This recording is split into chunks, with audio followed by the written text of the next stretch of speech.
Well, it's going to take a lot more time and a lot more effort to get real, truly significant police reform in this country because it's taking many, many decades to get it to the position where it is now. We got to review some of the history, I guess. For several centuries, there were certain concepts in Anglo-American law that were accepted by the population, by the public, by the people. They were based on what historians and lawyers call the Great Charta or the Magna Carta.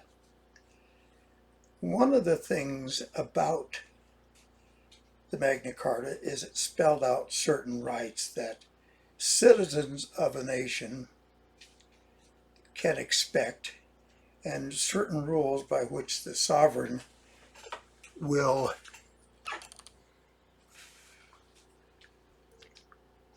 conduct himself in relation to the citizenry. And it's based on certain principles that have been pretty much inalienable throughout our civilized history. One of the first and foremost principles is the presumption that all people are presumed innocent. Crime under the Anglo-Saxon rule was an act committed by a person which was of such magnitude that the sovereign should take notice of it and do something about it. That's how the criminal law started. In Saxony, it was essentially compensation by way of payment, monetary payment, silver payment, etc. And that got into more various other forms later on. The other thing that was sacrosanct was the trial by jury. A third was the right to bond. Now, the right to bond was even predated Magna Carta. It was mentioned in the Saxon Spiel, which was the codification of of Saxon law prior to the Saxons invading England. And it was to secure the promise that a person would appear in court. So if you were to have been charged with something and the judge or magistrate or bailiff or whomever arrested you or who charged you was a little bit uncertain, you would put up a bail, a surety. And a lot of times that was just somebody else's word that he would make sure the defendant appeared. So, for instance, if a certain knight were accused of a crime, a fellow knight could assure the court that he would make sure that the defendant presented himself for trial. Again, this was a centuries-old tradition. Well, then, in the Vietnam days, all kinds of things changed. And it's going to be hard to change back because it was so radical, but yet over such a period of time and in such a revolutionary time as far as law changes were concerned, that's going to be very hard to change back because this brought about cultural changes. So, one of the first things they did was they messed with the idea of a crime. What is a crime? Well, a crime is something bad, something that the sovereign or the state should be interested in. controlling, correcting, or punishing, whatever. It had nothing to do with injury or anything else. And it was intended to make sure that bad people didn't do bad things to good people. The act itself wasn't what the bad thing was, but it was the intent. And the Anglo-Saxon law, or common law, tried to determine what type of person the perpetrator was. In other words, are you a bad guy or a good guy? And there were degrees of intent.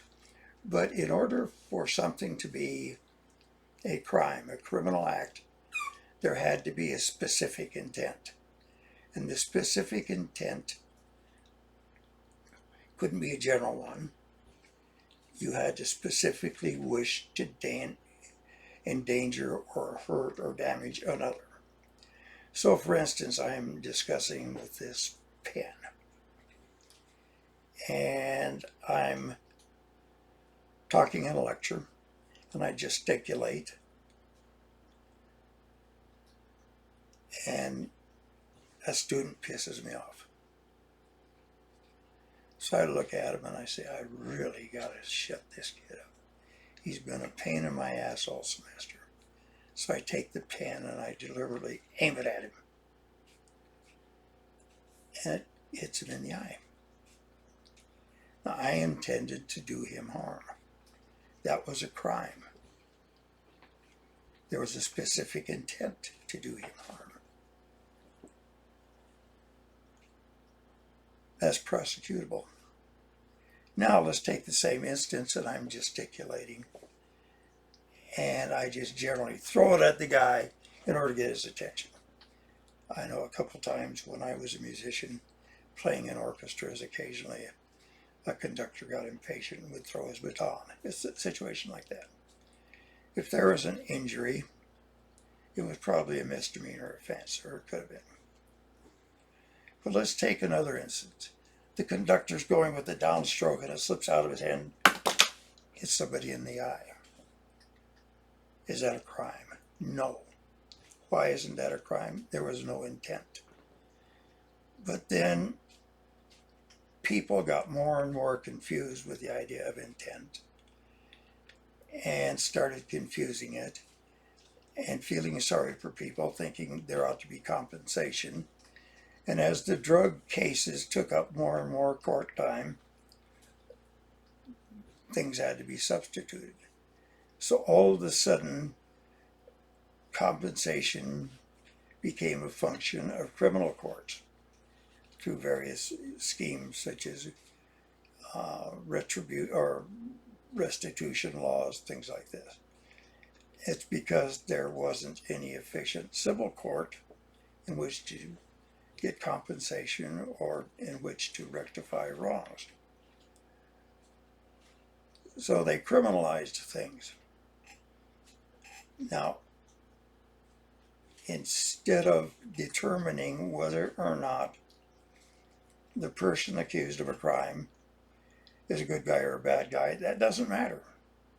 It's whether or not he did the act, whether he intended to do the act, and whether it hurt somebody.